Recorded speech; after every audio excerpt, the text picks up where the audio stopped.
Hi guys, awesome chess blunderer here, and today I have a game that's being played between international master Gukesh D and international master Sharma Dinesh. So today Gukesh.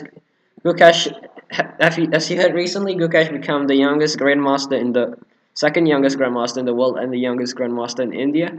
And this is his last game as an international master, and he needs this to win this game to get his last norm. And so he starts off with e4, which is surprising because he had used knight f3 and has a lot of success with it.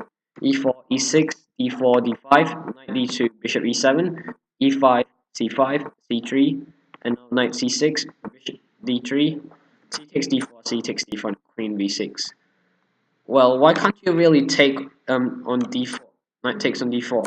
Well, it's because of queen to g4, just attacking this g7 pawn and knight the knight on d4. So and then after knight f5, bishop takes, e takes, and now queen takes on g7. So knight f5 wouldn't really work here. So instead, he plays queen b6, knight knight df3, knight h6, and now knight e2, f6. Well, um, usually knight f5 would have been a better continuation with castling, bishop d7, b takes f5, bishop takes f5, e takes f5, bishop g5, castles, bishop takes on e7, and knight takes on e7. And black has a decent position here. It's even though white is slightly better. So yeah, f6 is played instead, and now e takes f6. Well, the game between Mamedyarov and a random grandmaster, that grandmaster played bishop takes on h6 and g takes on h6 and castling, which ruins black's pawn structure. In this game, he plays f6, e takes f6, top choice, engine's top choice. Bishop takes on f6, just putting some pressure on this pawn, and castling. Now knight to f7. And in this position, Gukesh played a really interesting move, which is to sacrifice a pawn by playing knight to f4. Just just depriving the pawn from one defender. So yeah, and it was in this position that this position has never been seen before in a professional game.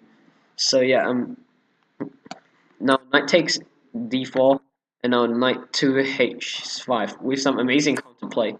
Knight takes on f3, queen takes on f3, and now bishop to e5. Well, bishop to e3, queen back to d8, and now bishop to c5, just preventing king from castling. Bishop to d7, white's doesn't seem more bothered from that, and now rook to e1. Well, I think queen to e3 would have been a way better move here. Just preventing the queen from going to g5. Just yeah. But okay, so instead rook f e1, queen c7. I think queen g5 would have been better. Yeah, queen g5, and now g3, and bishop takes on b2. If bishop takes on b2, then rook rook a b1, knight e5, and after queen d1, well, knight takes on d3, queen takes on d3, and the queen takes on h5, and black would have been way better here. This is one of the variations, and yeah, stated plays queen c7, rook a c1, rook c8, queen g4, and now knight to g7 check.